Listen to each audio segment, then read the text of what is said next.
ఆయన నీతిమంతుడు అని పరిశుద్ధ గ్రంథం చెప్తుంది. ఇదే మాట ప్రియులారా మన చీఫ్ మినిస్టర్ గారు శ్రీ జోసెఫ్ విజయ్ గారికి కూడా వర్తించవచ్చు.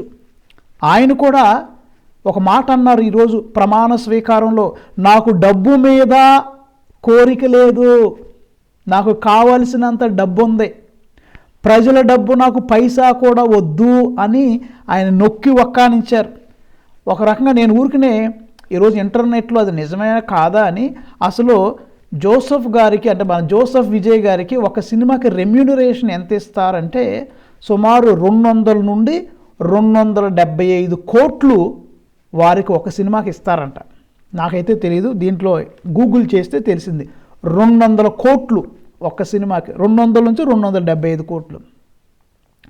ఊరిని నేను క్యూరియాసిటీ కోసం పవన్ కళ్యాణ్ గారికి కూడా ఎంత ఇస్తున్నారంటే ఇంటర్నెట్లో చూస్తే ఆయన కూడా ఒక 100 కోట్ల నుండి 170 కోట్ల వరకు ఇస్తారంట ఇంటర్నెట్ సమాచారం ప్రకారం.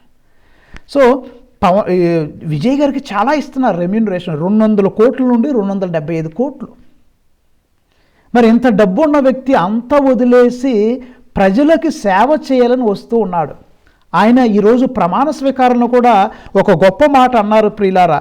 ఏమన్నారంటే, ప్రజల డబ్బు నాకొద్దు, నేను ప్రభుత్వ సొమ్ముని దుర్వినియోగం చెయ్యను, ప్రజల డబ్బు బాధ్యతతో ఖర్చు పెడతాను అని అన్నారు.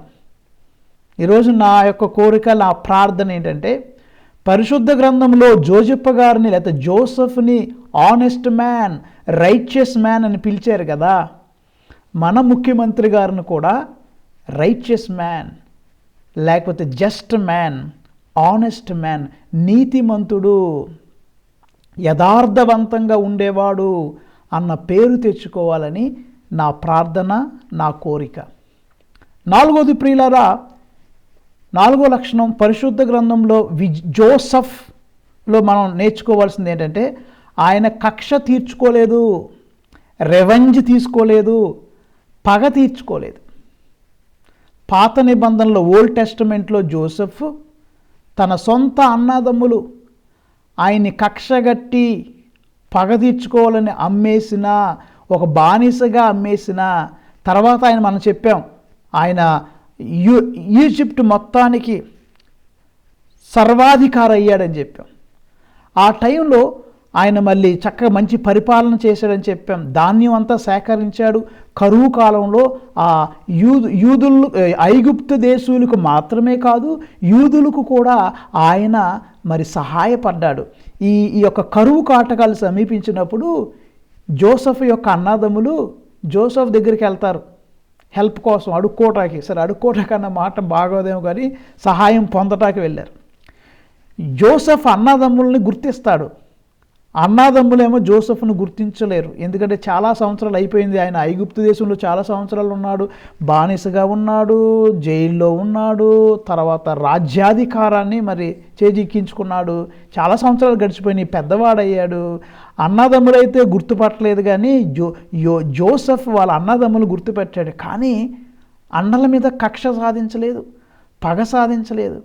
ఎందుకు ఈ పాయింట్ చెప్తున్నానంటే, ఈనాటి ప్రమాణ స్వీకారం చేసినప్పుడు చీఫ్ మినిస్టర్ గారు ఏమన్నారంటే, నేను అందరికీ సీఎంనే, చీఫ్ మినిస్టర్నే, నేను చాలా అవమానాలు పడ్డాను, చాలా ఇబ్బందులు పడ్డాను, చాలా శ్రమలు అనుభవించాను, నన్ను చాలామంది అవమానించారు, ఇబ్బంది పెట్టారు, కానీ నేను వారికి కూడా ముఖ్యమంత్రినే కాబట్టి అందరిని సమానంగా చూస్తాను, అందరిని ప్రేమిస్తాను, పగ సాధించను అన్న అర్థం వచ్చేటట్టు ఈనాటి ప్రమాణ స్వీకారంలో మరి విజయ్ గారు చెప్పారు.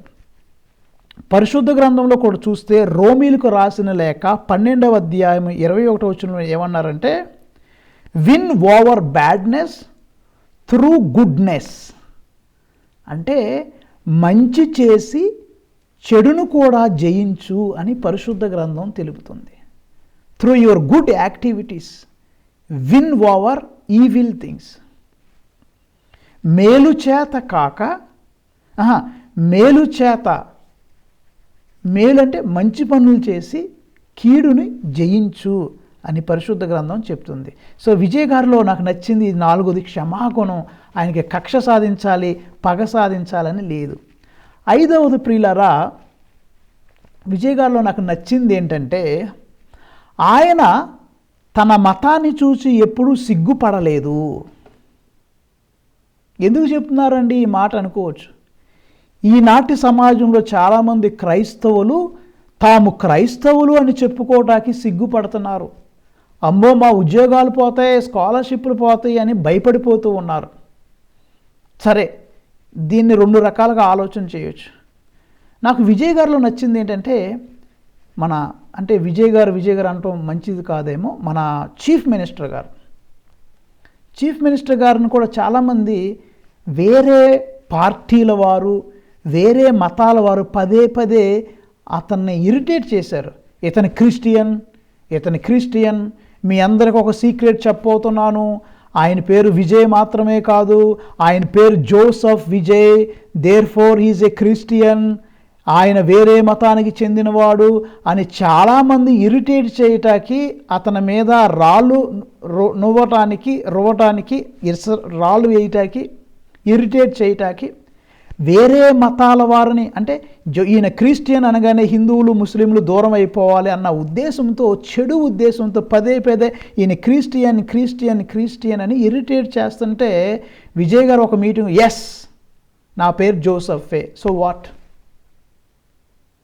దాచుకోవాల, తన ఐడెంటిటీని దాచుకోకుండా ధైర్యంగా తలెత్తి అవును నా పేరు Joseph Vijay, he never denied. ఈరోజు ప్రమాణ స్వీకారం చేసేటప్పుడు మీ ఎవరేమనుకున్నా నేను ఫీల్ అవును. అట్లని ఆయన ఏ మతాన్ని చిన్న చూపు చూడాలనే ఉద్దేశం కాదు. మన చీఫ్ మినిస్టర్ గారు దృష్టిలో అన్ని మతాలు గౌరవింపబడాలి, అన్ని మతాలు ప్రేమింపబడాలి. కానీ మతం పేరట ఏ ఒక్క వ్యక్తిని కూడా చిన్నచూపు చూడకూడదు.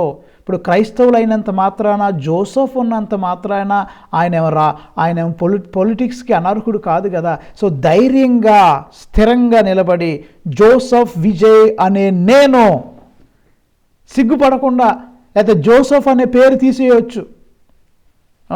వాళ్ళు ఫర్ ఎగ్జాంపుల్ అక్కడ సి అని పెట్టారు కదా, సి అంటే వాళ్ళ నాన్నగారి పేరు చంద్రశేఖరన్. తమిళనాడులో తండ్రి పేరు పెట్టుకుంటారు ఇంటి పేరుకు బదులు.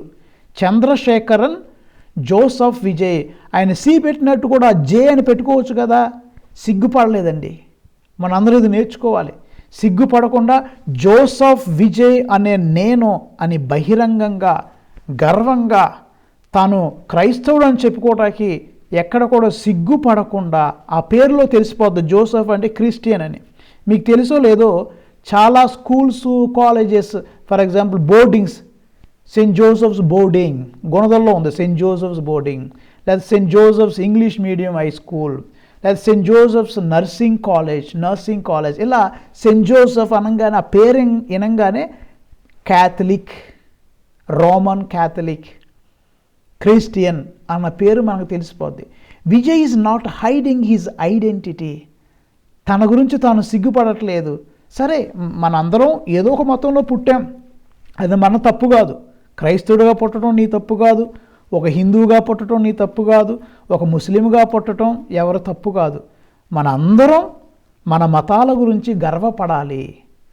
దేవుడి దృష్టిలో దేవుడు, ప్రియులారా, నాకు మా అమ్మగారంటే ఇష్టం, మీకు మీ అమ్మగారంటే ఇష్టం. మనం మా అమ్మగారంటే నాకు ఇష్టం అని చెప్పుకోవడంలో తప్పు లేదు. కానీ మీ అమ్మగారు మంచోళ్ళు కాదు అంటే తప్పు. Let us feel proud of our own religion and respect other religions. ఇది మనం గుర్తుంచుకోవాలి ప్రియులారా. నా తల్లి నాకు ఇష్టం, మీ తల్లి అంటే మీకు ఇష్టం. ఎవరి తల్లికి వాళ్ళు గొప్ప.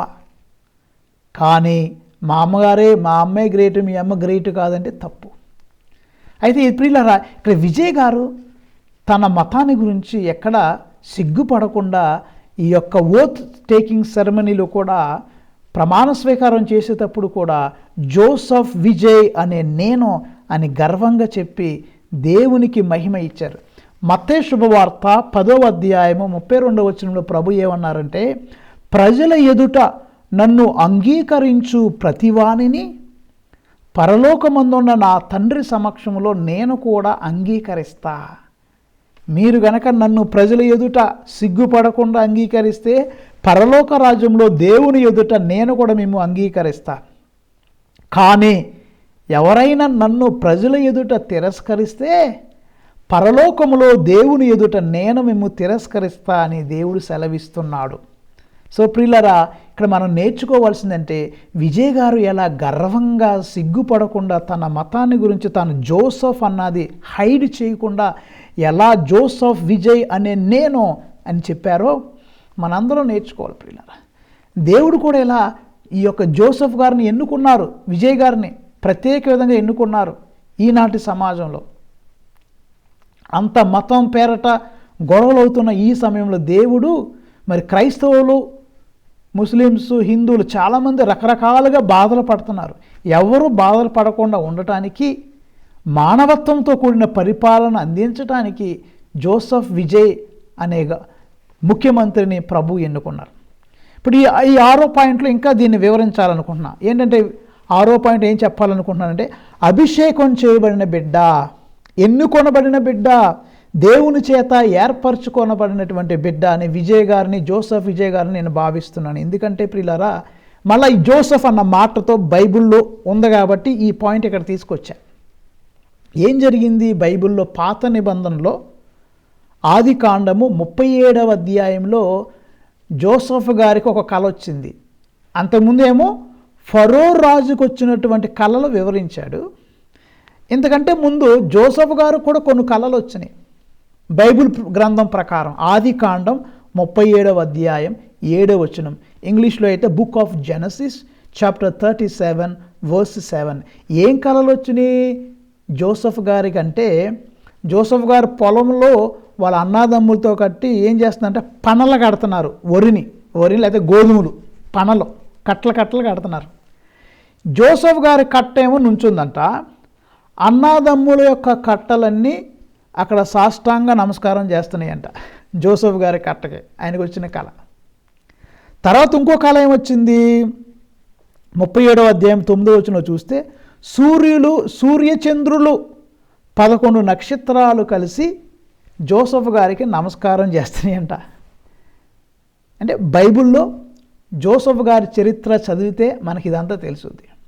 అప్పుడు జోసెఫ్ గారు ఏం చెప్పారు? అన్నదమ్ములకి వెళ్ళి, అన్నలారా నాకు ఒక కళ వచ్చింది, నేను కట్టే పనకేమో మిగిలిన మీ పనులన్నీ వచ్చి దండం పెట్టిని. సూర్యచంద్రులు 11 నక్షత్రాలు అంటే 11 అన్నదమ్ములు. 11 అన్నదమ్ములు అంటే వాళ్ళు 12 మంది సంతానం జోసెఫ్ గారు వాళ్ళు బైబిల్ ప్రకారం పాత నిబంధనలో. మిగతా 11 నక్షత్రాలు అంటే 11 అన్నదమ్ములు వచ్చి సాష్టాంగ నమస్కారం చేశారంట. అప్పుడు వాళ్ళ కోపం వచ్చేసింది. జోసెఫ్ గారిని నీళ్లు లేని బావిలో దోసేశారు. తర్వాత బానిసగా అమ్మేశారు. తర్వాత అక్కడ బానిసగా ఉంటూనే అక్కడ మంచిగా పేరు తెచ్చుకున్నాడు. కానీ కొన్ని శోధనలు ఆయనకి కాదు, వేరే వాళ్ళకు వచ్చిన శోధనలకి ఆయన సహకరించకపోవటం వల్ల మళ్ళా చెరసాలలో వేయబడ్డాడు. అక్కడ జైల్లో ఉండి తర్వాత చూసారు. ఇక్కడ ఏంటంటే ఈయన జీవితంలో అడుగడుగున కష్టాలే, అడుగడుగున బాధలే, శ్రమలే. కానీ బైబిల్లో నాకు ఒక మంచి మాట నచ్చిందండి. ఆదికాండము 39వ అధ్యాయము 21వ వచనంలో ఏముందంటే, జోసెఫ్ కారాగారమందే ఉండెను, అయినను దేవుడు అతనికి తోడుగా ఉండెను, కావుననే కారాగృహ పాలకునకు అతని మీద దయ కలిగెను. Praise the Lord. ఆయన జైల్లోనే ఉన్నాడు, అయినా దేవుని హస్తం జోసెఫ్ గారికి ఎప్పుడూ తోడుగా ఉంది. ప్రియులారా, జోసెఫ్ గారిని కాపాడుతూనే ఉంది. అయితే ప్రియులు, ఎందుకు నేను అభిషేకం చేయబడిన బిడ్డ అంటే, జోసెఫ్ గారికి కళలో వచ్చినాయి. మరి మన సీఎం గారికి కళలు ఏమొచ్చినాయో మనకు తెలియదు. కానీ అక్కడ ఆ కళలో 11 ఆ యొక్క గోధుమల కట్టలు మరి జోసెఫ్ గారి కట్టకి దండం పెట్టినట్టుగా, సూర్యచంద్రులు 11 నక్షత్రాలు దండం పెట్టినట్టుగానే ప్రస్తుత పొలిటికల్ సినారియాలో అక్కడ ఉన్నటువంటి వారందరూ జోసెఫ్ గారికి దండం పెట్టినట్టే. మరి ఆయనకు వచ్చినటువంటి మెజారిటీ, ప్రజలు ఇచ్చినటువంటి మ్యాండేట్ ముందు, ఆ యొక్క ప్రజలు ఇచ్చిన తీర్పు ముందు అందరూ తలవంచాల్సిందే. ఇంకా ఎంతో గొప్ప గొప్ప పార్టీలు ఉన్నాయి, కానీ మన జోసెఫ్ విజయ్ గారు స్టార్ట్ చేసిన పార్టీకి ఏముందని ఆలోచన చేస్తే ప్రాపర్ ఎక్స్పీరియన్స్ లేదు. మన విజయ్ గారికి అనుభవం లేదు. సీఎం గారికి ప్రాపర్ ఇన్ఫ్రాస్ట్రక్చర్ లేదు. డబ్బులు కూడా అంతమంది ఎలక్షన్స్ అంటే మరి డబ్బులతో ముడిపడి ఉంటుంది. తర్వాత ఆయన పెట్టిన క్యాండిడేట్స్ సామాన్య మనుషులు, ఆటో డ్రైవర్లు, స్కూల్ టీచర్లు, ఇంకా చిన్న చిన్న పనులు చేసుకునే వారిని రాజకీయ నాయకులుగా ఆయన 2 సంవత్సరాల తక్కువ సమయంలోనే అంత గొప్ప అవకాశం ఇచ్చారు. మరి ఇవన్నీ చూస్తే నిజంగా గెలుస్తాడా అంటే ఆశ్చర్యార్థకం ఉంటుంది. దేవుని హస్తం ఉంది కాబట్టి, దేవుని కృప ఉంది కాబట్టి, because of God's blessings he won. ప్రజల మంచితనం, ఆయన మంచితనం, మన చీఫ్ మినిస్టర్ జోసెఫ్ విజయ్ గారి యొక్క మంచితనం, ప్రజల యొక్క అభిమానం, దేవుని యొక్క కరుణ, ఇవన్నీ కలిసినాయి కాబట్టే ఆయన మరి చీఫ్ మినిస్టర్ అవ్వగలిగారు. అందుకని నేను ఈ యొక్క 6వ పాయింట్లో అభిషేకం చేయబడిన బిడ్డ, ఎన్నుకొనబడిన బిడ్డ, దేవుని చేత ఏర్పరచుకునబడిన బిడ్డ. ఆ యోసేపు గారికి దేవుని హస్తం ఎలా తోడుగా ఉందో మన చీఫ్ మినిస్టర్ గారికి కూడా దేవుని హస్తం ఉంది కాబట్టే ఎక్కడ వరకు ఎన్ని శ్రమలు వచ్చినా రాగలిగారు. ఇంకా దేవుని కృప ఇంకా ఉండాలని కోరుకుందాం.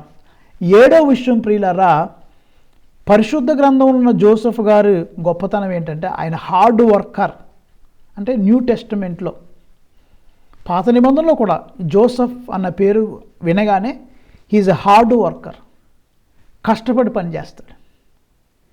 ఇదే విషయం మన chief minister, Tamil Nadu chief minister Joseph Vijay గారి గురించి కూడా చెప్పాలి. He is also hard worker. ఒక ఉదాహరణ చూడండి. ఆ ప్రమాణ స్వీకారం ఆ యొక్క సన్నివేశం మనం యూట్యూబ్లో చూస్తే నన్ను బాగా ఆశ్చర్యపరిచింది ఏంటంటే, ఆ యొక్క ప్రమాణ స్వీకారం అయిపోగానే అక్కడ ఎదుట ఒక టీ పై పెట్టుంది, ఒక చిన్న టేబుల్ పెట్టుంది. అక్కడ ఆ టేబుల్ను పక్కగా జరపాలి, ఎందుకంటే తర్వాత new chief minister is going to address the gathering. అక్కడున్న ప్రజలతో మాట్లాడబోతున్నారు చీఫ్ మినిస్టర్ గారు. మామూలుగా ఏం చేస్తాం, చీఫ్ మినిస్టరే మోసుకెళ్ళిపోతాడా ఆ టేబుల్? అవసరం లేదు. కానీ ఆయనలో ఉన్న కష్టపడే మనస్తత్వం, ఆయనలో ఉన్న సింప్లిసిటీ, ఆయనలో ఉన్న హ్యూమిలిటీ, ఆయనే ఒక ముగ్గురు ఆ చిన్న టీ పై, ఆ చిన్న టేబుల్ను మోస్తుంటే విజయ్ గారు కూడా, కొత్త చీఫ్ మినిస్టర్ గారు కూడా ఆ టేబుల్ను మోస్తూ ఉన్నారు. ఆ యాటిట్యూడ్ చూడండి, యాటిట్యూడ్, గుడ్ యాటిట్యూడ్, ఆ హ్యూమిలిటీ. లేకపోతే పని చేయాలి. అబ్రాడ్లో అలాంటిది నేను గమనించాను. జర్మనీ దేశంలో చాలామంది అలా చేస్తూ ఉంటారు, ఎక్కువ తక్కువ లేకుండా. మన new chief minister Joseph Vijay గారు కూడా ఆ యొక్క చిన్న టేబుల్ని, చీఫ్ మినిస్టర్ అయినప్పటికీ కూడా ఆయనే వంగి ఆ చిన్న టేబుల్ని మోసుకొని ఒక ముగ్గురు మోసుకొని వెళ్తుంటే వాళ్ళతో పాటు ఈయన కూడా దాన్ని పట్టుకొని మోస్తున్నాడు. ఇది మనందరం నేర్చుకోవాలి ప్రియులారా. అది ఏంటంటే అది హార్డ్ వర్కింగ్ నేచర్, కష్టపడాలి. పరిశుద్ధ గ్రంథంలో కూడా నిర్గమకాండంలో మోషే దైవ పిలుపు రావటానికి ముందు ఎర్ర టెండలో గొర్రెలను కాస్తూ ఉన్నాడు. దేవుడికి కష్టపడే వాళ్ళంటే చాలా ఇష్టం. God loves hard working people. Since chief minister Joseph Vijay is a hard worker, I think God selected him, God chose him to lead his people in Tamil Nadu. ఆయనలో గర్వం లేదు, అహంకారం లేదు, చాలా సింపుల్గా, హంబుల్గా తన పని చేస్తూ ఉన్నాడు. ఈ లక్షణం కూడా మనందరం, మరి ముఖ్యంగా యూత్ వారు కూడా నేర్చుకోవాలి ప్రియులారా. తర్వాత ఇంకో గొప్ప విషయం నాకు నచ్చింది ఏంటంటే విజయ్ గారిలో 8వ విషయం, దైవ భయం కలిగినటువంటి వ్యక్తి. Is a man who fears God, fear of God ఉన్న వ్యక్తి, దైవ భయం కలిగినటువంటి వ్యక్తి. మీ అందరికీ తెలుసు, విజయ్ గారి తండ్రి రోమన్ క్యాథలిక్, ఒక క్రిస్టియన్. సరే, రోమన్ క్యాథలిక్ క్రిస్టియన్ తేడాలు చాలా ఉంటాయి. ఒక క్రిస్టియన్, క్రీస్తుని నమ్ముకున్నటువంటి కుటుంబం. ఒక వీడియోలో చూశాను, మన జోసెఫ్ విజయ్ గారి తండ్రి వాళ్ళు గృహప్రవేశం చేస్తున్నారు ఎక్కడికో. వెలంగిని మాత బొమ్మ చేతిలో పెట్టుకొని ఆ గృహప్రవేశం చేస్తూ ఉన్నారు. విజయ్ గారి తండ్రి చంద్రశేఖరన్ గారు. ఒక వీడియోలో చూశాను, విజయ్ గారు మోకాళ్ళ దండేసి మోకరించుకుంటూ 2 చేతులు ఇలా జోడించుకొని ప్రార్థన చేస్తూ ఆ సిలువ వైపు, దివ్య మందసం వైపు వెళుతూ ఉన్నారు. ఇంకోటి గమనిస్తే ప్రియులారా, సరే అట్లని వేరే మతాలు గొప్ప కాదని కాదు, ఎవరికే వాళ్ళ మతం గొప్ప. ఆయన వాళ్ళ తండ్రి రోమన్ క్యాథలిక్ కాబట్టి ఆ పద్ధతిలో విజయ్ గారు పెరిగారు. కాబట్టి మెడలో కూడా అప్పుడప్పుడు జపమాల ఉంటుంది, రోజరీ మెడలో, విజయ్ గారి మెడలో. ఏదో ఒక సినిమాలో కూడా పబ్లిక్గా ఆయన ఇలా రోజరీ వేసుకోవడం చూసాం. అప్పుడప్పుడు కూడా రోజరీ కనపడుద్ది. చేతికి కూడా ఒక వాచ్ టైపులో ఒక క్రాసెస్, సిలువ గుర్తులు ఉన్నటువంటి చేతికి ఒకటే కనిపిస్తూ ఉంటుంది అప్పుడప్పుడు. తర్వాత మెడలో జపమాల ఉంటుంది. ఇవేంటంటే రోమన్ క్యాథలిక్ చర్చిలో పాటించే పద్ధతులు. ఆయన కూడా రోమన్ క్యాథలిక్ వ్యక్తి కాబట్టి ఈ యొక్క మోకాళ్ళదండ వేయటం, ప్రార్థన చేయటం, లేకపోతే జపమాల ధరించటం, దివ్య మందసం వైపు వెళ్ళటం. నేను పూనమల్లిలో చదివేటప్పుడు మా ఫ్రెండ్స్ కొంతమంది ఏం చెప్పారంటే, జోసెఫ్ విజయ్ గారు ఆల్టర్ బాయ్గా కూడా చేశారట కొన్ని సంవత్సరాలు స్టార్టింగ్లో. అంటే ఉత్తాసు బాలుడిగా కూడా చేశారని అక్కడ పూనమల్లి మెడ్రాస్లో నేను చదువుకునేటప్పుడు అక్కడ కొంతమంది సీనియర్స్ మాతో చెప్పేవాళ్ళు. ఆయన అప్పుడు చిన్నతనంలో గుడికి వెళ్ళేవాడు బాగా, తర్వాత ఉత్తాసు కూడా చేశాడు, ఆల్టర్ బాయ్గా కూడా విజయ్ గారు చేశారని అక్కడ వారు చెప్పారు. అయితే నేను చెప్పాలనుకున్న మాట ఏంటంటే ప్రియులారా, సరే ఏ మతమైనా కావచ్చు, ఆయన ఆర్సీఎంలో పుట్టాడు కాబట్టి అలా పెరిగారు. మనం ఏ మతంలో ఉన్నా, హిందూ మతంలో ఉన్నా, ఇస్లాం మతంలో ఉన్నా, బుద్ధిజంలో ఉన్నా, ఏ మతంలో ఉన్నా ఏదో ఒక దేవుణ్ణి నమ్మండి, దైవ భయం కలిగి జీవించండి. ఏ మతమైనా పర్లేదు. మీరు ఏ మతంలో పుంటే ఏ మతంలో జన్మిస్తే ఆ మతాన్ని అనుసరించండి. Follow the religion in which you are born, no problem, God understands. దేవుని పట్ల భయభక్తులు చూపుట విజ్ఞానమునకు మొదటి మెట్టు అన్నారు బైబిల్లో. సామెతల గ్రంథం అంటే బుక్ ఆఫ్ ప్రావెర్బ్స్ చాప్టర్ 9:10 అక్కడేముంది, దేవుని పట్ల భయభక్తులు చూపుట విజ్ఞానమునకు మొదటి మెట్టు.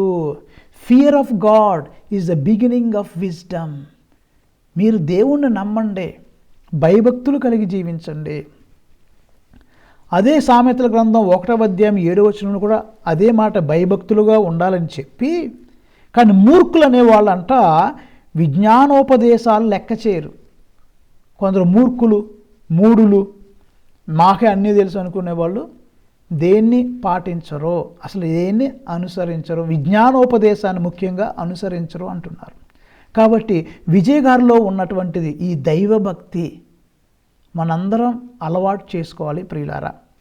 9వ ప్రియులారా, విజయ్ గారు శ్రమలు చూచి భయపడలేదు. చాలా శ్రమలు వచ్చినాయి ఆయనకి, చాలా కష్టాలు వచ్చినాయి. మరి 200 కోట్లు, ఒక్కొక్క సినిమాకి 200 కోట్లు అని చెప్పారు. 200 కోట్ల నుండి 275 కోట్ల వరకు ఆయన డబ్బులు సంపాదించి ఆయన మొత్తాన్ని వదిలేసి ఇక్కడికి వచ్చాడు. ఇక్కడ ఎలా ఉంటుంది, పూల పాన్పు కాదు, చాలా శ్రమలో, చాలా ఇబ్బందులు, చాలా కుట్రలో ఏదో అనుకొని వస్తే చాలా సినిమాలు ఆయనకి ఈ మధ్యలో ఆయన ఏదో ఒక సినిమాలు చేశారు, కానీ ఆ సినిమాలకు విరుద్ధంగా ఇంకో సినిమా ఇక్కడ రాజకీయ నాయకులు చూపించారు ఆయనకి. చాలా శ్రమలు, చాలా ఇబ్బందులు ఆయన పడ్డారు. అయితే గొప్పతనం ఏంటంటే ఎప్పుడూ స్మైల్ ఇస్తూ, చిరునవ్వుతో వాటిని అధిగమించారు. ఇంగ్లీష్లో ఒక మంచి కొటేషన్ ఉంది, no pain no gain, no cross no crown, no thorn no throne. No pain no gain అంటే నొప్పి అనేది తగలకుండా లాభం అనేది రాదు. నో థార్న్ నో థ్రోన్, ముళ్ళు అనేది లేకుండా సింహాసనం మనకు రాదు. తర్వాత నో క్రాస్ నో క్రౌన్, సిలువ అనేది లేకుండా క్రౌన్, కిరీటం అనేది రాదు. సో శ్రమలు పడాలి, కానీ వెనక్కి వెళ్ళిపోకూడదు. బైబిల్ ఏం చెప్పారంటే, శేరాపుత్రుడైన యేసు జ్ఞాన గ్రంథం 33:1 ఏమన్నారంటే, దైవభీతి కలవానికి ఎట్టు కీడు కలగదో, అపాయము కలిగినప్పుడల్లా ప్రభువే అతనిని మరలా మరలా ఆదుకొనును. Praise the lord. దైవభక్తి నీకుంటే ఇంత కింద ఆ పాయింట్కి కూడా మనం యాడ్ చేయొచ్చు. ఎట్టి కీడు కలగదంట.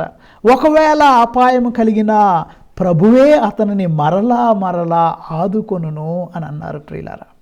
ఇంకో మాట కూడా సొలొమోను జ్ఞాన గ్రంథం 3వ అధ్యాయం 5వ వచనంలో ఏమన్నారంటే, ఆ నీతిమంతులకి శ్రమలు వస్తాయి, కానీ వారి బాధ కొద్దిపాటిదే, బహుమతి మాత్రం చాలా పెద్దదంట. బంగారాన్ని పుటము వేసినట్లుగా దేవుడు కూడా వారిని పరీక్షిస్తారు. మన విజయ్ గారి జీవితంలో కూడా చాలా పరీక్షలు వచ్చినాయి, చాలా శ్రమలు వచ్చినాయి, చాలా కష్టాలు ఆటుపోట్లు ఎదురైనాయి. ఆయన శ్రమల నుంచి బాధల నుంచి వెనక్కైలా ముందుకెళ్ళాడు, చిరునవ్వుతో స్వీకరించాడు. మనందరం నేర్చుకోవాలి. మన జీవితంలో కూడా ఈ చిన్న చిన్న శ్రమలు కష్టాలు వచ్చినప్పుడు వెనకంజ వేయకుండా ముందుకు వెళ్ళాలి. దేవుడి మీద నమ్మకం పెట్టుకొని ముందుకెళ్ళాలి. 10వ విషయం ప్రియులారా, విజయ్ గారు నాకు నచ్చింది ఏంటంటే, గతం మర్చిపోలేదు. He did not forget his past. ఈరోజు ప్రమాణ స్వీకారం చేసినప్పుడు ఆయన ఏమన్నాడంటే, ఒక అసిస్టెంట్ డైరెక్టర్ గారి కొడుకు, ఆకలి అంటే నాకు తెలుసు, బాధ అంటే తెలుసు, పేదరికం అంటే ఏంటో నాకు తెలుసు అని తన గతాన్ని గుర్తు తెచ్చుకున్నాడు. ఆ ప్రామిసులు కూడా పేదవారికి తగినట్లుగా కరెంటు, లేకపోతే వైద్యం, చిన్న చిన్న పిల్లలకి మీ అందరికీ నేను మామయ్య లాంటి వాడిని అని అంటూ, లేకపోతే ఆడపిల్లలకి సెక్యూరిటీ, విమెన్ సెక్యూరిటీకి ఎక్కువగా ఇవ్వటానికి, అంటే వాళ్ళకి రక్షణ కల్పించడానికి, education, health, child care, women protection, ఇలా లేకపోతే ఎలక్ట్రిసిటీ, అనుదిన అవసరాలకు సంబంధించిన వాటి మీద ఈయన కూడా ఒక పేదవాడిగా పుట్టాడు కాబట్టి, ఆ ఆకలి బాధలు తెలుసు కాబట్టి తన గతాన్ని మర్చిపోకుండా అది గుర్తు పెట్టుకొని ప్రియులారా మరి మంచి చేయడానికి ముందుకు వచ్చాడు. కాబట్టి ఈ 10 విషయాలు, మొట్టమొదటి నేను చెప్పాను, మతం కాదు మానవత్వానికి పెద్దపీట వేశారు. వివేకముతో జ్ఞానముతో పరిపాలన అందించబోతున్నారు పరిశుద్ధ గ్రంథంలో యోసేపు గారిలాగా. మూడోది నీతిమంతంగా, డబ్బు కోసం కాకుండా సేవాభావంతో నీతిమంతంగా పనిచేయటానికి వచ్చాడని. నాలుగోది కక్ష కాదు, పగ తీర్చుకోవటం కాదు, రెవెంజ్ తీసుకోవటం కాదు, అందరూ నా ప్రజలని, నేను అందరికీ సీఎం అని అంటున్నాడు. ఐదోది తన మతాన్ని చూసి, జోసెఫ్ అన్న పేరు చూసి సిగ్గుపడలా. ఎస్, నా పేరు జోసెఫే, సో వాట్, ఇది కాదు ముఖ్యం. గుడ్ లైఫ్ ముఖ్యం, మొరాలిటీ ముఖ్యం, మంచిగా ఉండటం ముఖ్యం. మతం అని చెప్పుకొని డబ్బాలు కొట్టుకోవటం కాదు, మంచిగా మానవత్వంగా గుడ్ క్యారెక్టర్గా ఉండాలి అని చెప్తున్నాడు. ఆ రోజు నేను చెప్పింది, ఆయన అభిషేకం చేయబడిన బిడ్డ, ఎన్నుకొనబడిన బిడ్డ, దేవుని చేత ఏర్పరచబడినటువంటి బిడ్డ అని చెప్పాను. ఏడోది హార్డ్ వర్కింగ్. ఆ టేబుల్ ఆయనే లేపేస్తున్నాడు చీఫ్ మినిస్టర్గా ఉండి. ఎటంటే ఒక చూపు చూస్తే అక్కడికి ఒక 10 మంది వచ్చేస్తారు. But he himself is doing. తర్వాత 8వది దైవ భయం కలిగినటువంటి బిడ్డ అని చెప్పాను. తర్వాత 9వది శ్రమలు చూసి భయపడలేదు, ముందుకు వెళ్ళాడు అని చెప్పాను. 10వది గతాన్ని మర్చిపోలేదు. చిన్న ప్రార్థన చేద్దాం. కృపగల దేవ, దయగల తండ్రి, మరి తమిళనాడు రాష్ట్రానికి జోసెఫ్ విజయ్ అనే ఒక గొప్ప వ్యక్తిని చీఫ్ మినిస్టర్గా ఇచ్చారు. ప్రభువా, దక్షిణ భారతదేశంలో మరియు ఉత్తర భారతదేశంలో అనేక మంది అనేక విధాలుగా బాధలు పడుతున్నారు. మతం పేరు మీద మత సామరస్యం లేక, లౌకికవాదం లోపించడం వల్ల ఎన్నో గొడవలు, తగువులు, ఇబ్బందులు పడుతున్నారు. కొంతమంది క్రైస్తవులు ఇంకా కష్టాలు పడుతున్నారు. వారి గుడులు కూల్చివేయబడుతున్నాయి. క్రైస్తవులే కదా, ఎందుకు అనేక మతాల వారు, రకరకాల ముస్లిమ్స్ కష్టపడుతున్నారు, కొంతసారి హిందువులు కష్టపడుతున్నారు. అందరూ దేవుని బిడ్డలమే, అందరూ దేవునికి ఇష్టమైనటువంటి వారమే అనే జ్ఞానాన్ని మాకు కలిగించండి. మానవత్వాన్ని కలిగి ప్రతి ఒక్కరూ జీవించే విధంగా మాకు జ్ఞానోదయం కలిగించండి. ప్రభు, మతం యొక్క ముఖ్య ఉద్దేశం అందరినీ మానవత్వం వైపు నడిపించాలి అన్న జ్ఞానాన్ని మాకు కలిగించమని, మరి తమిళనాడు రాష్ట్రాన్ని కూడా దీవించమని, మరి నూతనంగా చీఫ్ మినిస్టర్గా ప్రమాణ స్వీకారం చేసినటువంటి జోసెఫ్ విజయ్ గారికి మీ యొక్క దైవ బలాన్ని, దైవ జ్ఞానాన్ని దయచేయమని మా ప్రభువైన క్రీస్తు ద్వారా వేడుకొంచున్నాం తండ్రి. ఆమెన్.